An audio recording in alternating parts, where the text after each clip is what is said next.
Good morning, afternoon, or evening, ladies and gentlemen, all in crypto here, and welcome back for another YouTube video. I'm happy to have you on board. Quick hello to all my new subscribers. I see you. It's very, very much appreciated. So, guys, in this video, I thought it was long overdue for me to cover NFTs, non-fungible tokens. I'm going to explain to you what NFTs are, why there may be some sort of value, and really what kind of a use case they have, what purpose they serve. And then I'm actually going to be issuing a bit of a warning towards the end of the video, why you should be careful getting into NFTs. I'm not against NFTs. I think, you guys know my opinion by now if you've been here for a while. I think blockchain technology is going to get integrated into every facet of society and finance. And this is just another perfect example of how that is now becoming a reality and not just a dream, which it was, a couple of years ago. For those of you who don't know, NFTs are not a new thing. They've been around since about 2017. I know that they were talking about, making non-fungible tokens out of sort of like weapons that you could get in games and stuff like that. But let's really jump into what an NFT is, and then we can sort of go over the dogma surrounding it after. So what are NFTs and how do they work?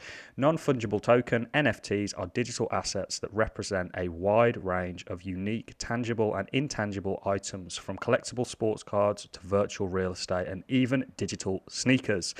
Why you would want to own a pair of digital sneakers, I am unsure. It kind of defies the whole purpose of a sneaker, but if they're valuable to somebody, I mean, sure, why not? One of the main benefits of owning a digital collectible versus a physical collectible like a Pokemon card or a rare minted coin is that each NFT contains distinguishing information that makes it both distinct from any other NFT and easily verifiable. This makes the creation and circulation of fake collectibles pointless, because each item can be tracked back to the original user. So because it uses blockchain technology, essentially, guys, there is a history, the same way that you theoretically could track and sort of see every single Bitcoin transaction that has ever taken place, because it's a public decentralized ledger. It's a public decentralized blockchain. The same rules kind of apply with NFTs. If you were to purchase an NFT, I would send you that NFT, and therefore you would be the owner of that NFT, and there's a record kept of that. So that's how the sort of verifiability of it all really comes. The same way that I can send you Bitcoin, there will be a record of that stored on the blockchain that would be cross-referenced between the nodes and the validators. And that record would then become cemented in the blockchain. So unlike regular cryptocurrencies, NFTs cannot be directly exchanged with one another. This is because no two NFTs are identical. Even those that exist on the same platform, game, or in the same collection, think of them as festival tickets. So festival tickets have like a unique barcode, and that's essentially what this guy is getting at here.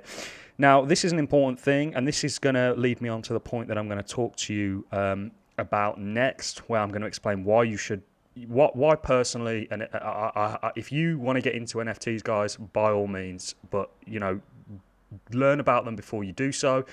Why I am personally not investing in NFTs is because I personally don't see the value necessarily. I can see how they might be valuable, but for me, when it comes to things that I want to invest into and put my money on, NFTs, yet my opinion might change into the future, are not one.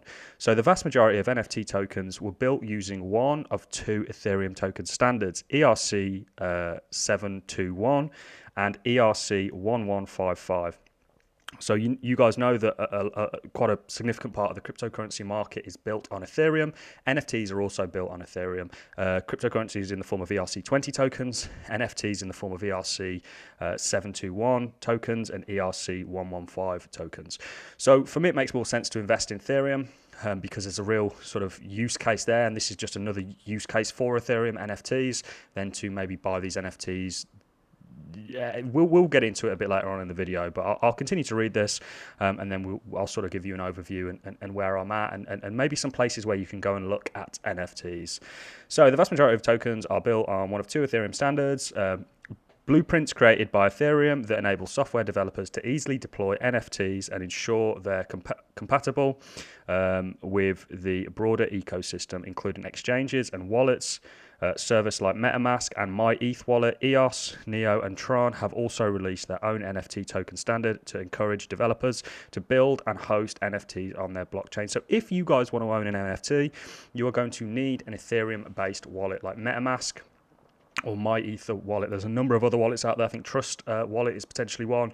So look into if somewhere to store these NFTs. These NFTs need to be stored the same way your cryptocurrency needs to be stored, and essentially, that's down to you to do that. And I'm sure when you buy the NFTs, like I say, I haven't purchased an NFT myself, they will come up with a wallet that NFT essentially gets sent to.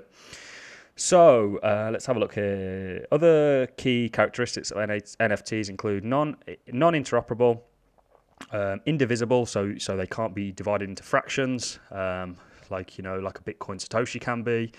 Indestructible, because they're essentially, technology, it's stored on the block that cannot be disputed or destroyed, and verifiable, because of course again they're on the blockchain. So you see blockchain really serving a purpose here, and it's really encouraging to see this. Even though I might not be into the NFT market and investing, I can certainly see that blockchain has found another use case, and there are many going to pop up in the future, I'm sure of that. So bidding reaches 2 million as Twitter. Jack Dorsey highlights NFT version of first ever tweet. So some of you guys have probably heard about this. Jack Dorsey essentially is auctioning off the first ever tweet in the form of an NFT, and I think it's actually gone to 2.5 million at the moment. I can think of a long list of better things you could spend 2.5 million on. Let me just give you a little bit of where I'm at with NFTs. I personally am not investing. I sort of touched on that earlier because I think that I am, in many ways, if I could have the choice between an NFT painting and the real painting that I could hang up, I would definitely go for the real painting. For me, there's no value there for me. They are valuable. That's not me saying they're not valuable. And believe me, guys, you're going to see a hell of a lot of people make money off NFTs. And if you want to go ahead and get into that, I've given you a bit of background. I'll show you some places you can buy NFTs, such as OpenSea, which is one of the largest NFT markets. I'm not sure if it is anymore. It could potentially be. And this is where artists kind of display, like a sort of gallery, an online gallery, and it will give you sort of the prices denominated in Ethereum. You can buy virtual land on things like Decentraland and virtual worlds like that, collectibles. You can buy a long list of things. Of course, if you're buying virtual land, guys, remember there is no physical land that comes with that. You have no ownership over physical land as a result of the virtual land. This isn't Synthetic's network token. They're two different things. I think some people are getting confused and think that buying an NFT will give you the physical rights of something. All it does is give you that NFT, essentially the rights over that NFT, that non-fungible token. You will not have anything associated in the physical realm, guys, and you need to remember that. I think a lot of people overlook that. Important point to remember. Another exchange is called Super Rare. This is more niche artists, so not just artists, but a number of things. This is sort of things that are actually rare, that don't have loads of different versions of it, and this is where you find some slightly more sort of valuable art.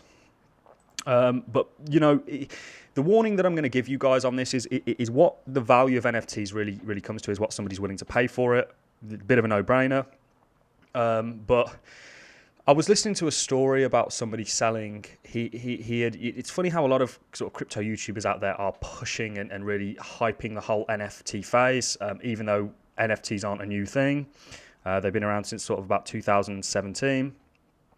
And since then, only $174 million has been spent on NFTs, which you could argue that money would be better spent somewhere else. However, if people want to buy this, go ahead, guys. You don't need my blessing. I'm just here to sort of give you a bit of a background on NFTs, and it's kind of explain to you what they are and some of the issues that you might face with them. It has somewhat a reminiscence to me of 2017 when we saw the ICO, the initial coin offering era come, when people were just creating tokens on top of Ethereum and essentially offering them and then abandoning the project, and people losing a lot of money invested in these projects they thought was going to make them millions and they didn't. You can now create these NFTs. Anybody can create an NFT, guys, so be very, very careful of that when you're buying them. Maybe come to not auction houses, sort of displays. Come to reputable places where you can buy them. Always do that. Don't just buy them off some random person. But I was listening to a story about a guy who just randomly created an NFT and he sold it for 1 Ethereum. The problem that guy then has is he has to try and sell that NFT and justify why that is now worth 1 Ethereum to someone else. And if nobody's willing to pay that, that guy's stuck with that relatively expensive NFT that nobody might want. So be very careful, guys. I hope this has given you sort of an overview. I just do want to issue a word of sort of a warning. Like I say, you see a lot of YouTubers out there really pushing the NFT space.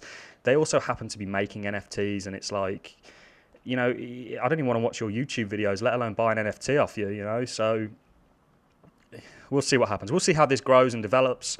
Like I said, put this video off because I thought there was more important things to sort of talk about. You have people like Gary Vee who are very on board with the whole NFT space and really promoting it. He may have alternative reasons to do that. I'm not saying he doesn't. He's a very successful individual and might see something that I'm just not seeing. And I understand how tokenizing assets is a really huge thing, but this isn't that. You are not tokenizing a house necessarily.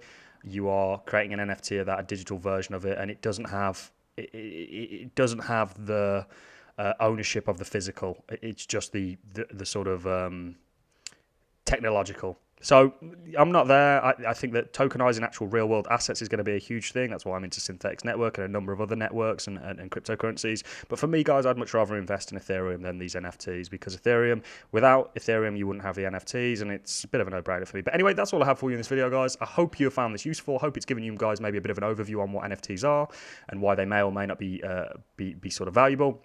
I've seen a lot of celebrities selling NFTs and they've sold for a lot of money. Anyway, I'm not going to go into my opinion on that. That's all I have for you in this video, guys. I'm going to love and leave you. If you found value in this video, please leave me a like, drop me a comment, letting me know what you think about NFTs. I want to hear your opinions, guys, because they matter to me. And I'm going to love and leave you. Get subscribed, guys, because these videos are coming out daily, and I'm going to be bringing you everything crypto with a real slant to it. Thanks a lot for watching, guys. I look forward to seeing you all on the next YouTube video. Goodbye.